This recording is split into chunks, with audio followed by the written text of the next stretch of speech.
Selamünaleyküm, hürmetli yurttaşlar, Xudo xolasa bugungi etilgan ishlarimizni ko'rib chiqamiz.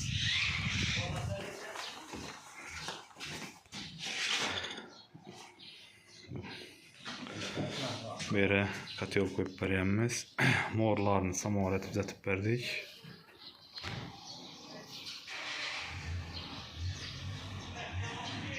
Gaz turbalarini ham olib keldik. Murakkab podachalarni ham taqib ustanobga yetib berdik. Kotellarni hamma materiallarni o'zlari olib qo'ygan ekan. O'zlarimiz taxlab ajoyib dibini uzatib berdik. Kotelni yakdik, ispitaniya bo'ldi. Suv solib qizdirib yurdik. Ina bellarini polni tenda o'tib turibdi. Izolyatsiya bo'lib turibdi turbalar.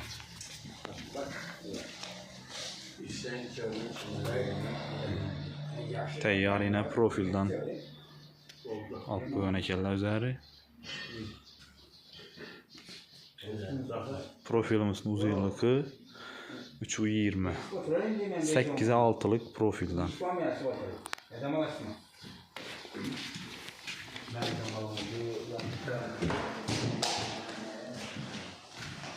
Bu profildan olib qo'ygan ekanlar.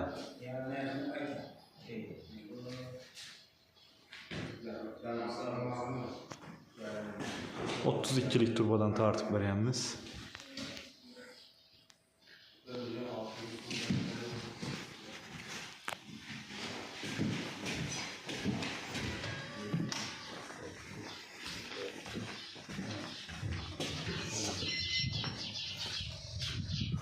Gaz turbalarından tartib so'tchiklarni ulab beryapmiz.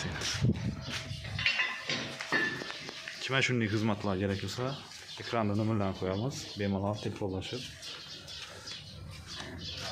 ko'mir kotellarimiz ustanobga o'tib beramiz. Stenli kotel, vani montajlari, xudo xolasa xalqimizga qo'ldan kelgancha xizmat etib beraveramiz. Mo'risini обязательно samovar etdik. Решительный bakni yuqori qo'ydik yine. Azbes turbalar bilan. Siz rozimisiz? Mehnatingizga, xizmatingizga nima bor?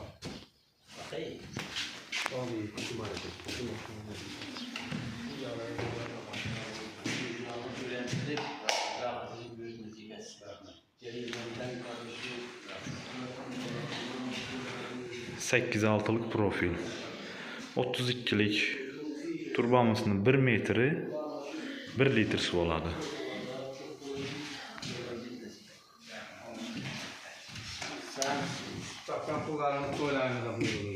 Yine teşkil bo'lib turibdi.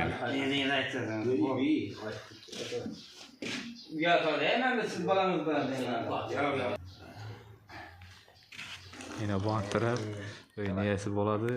Ag'aytilan ishlardan ko'nglingiz to'ldimi? Rahmat. Solashtirmamanda internetga chiqib qarab qolmadi. Yo'q, internetga joylamaymiz. Rahmat aka. Ajoyib. Ajoyibmi? Ajoyib. Молодец, дядька.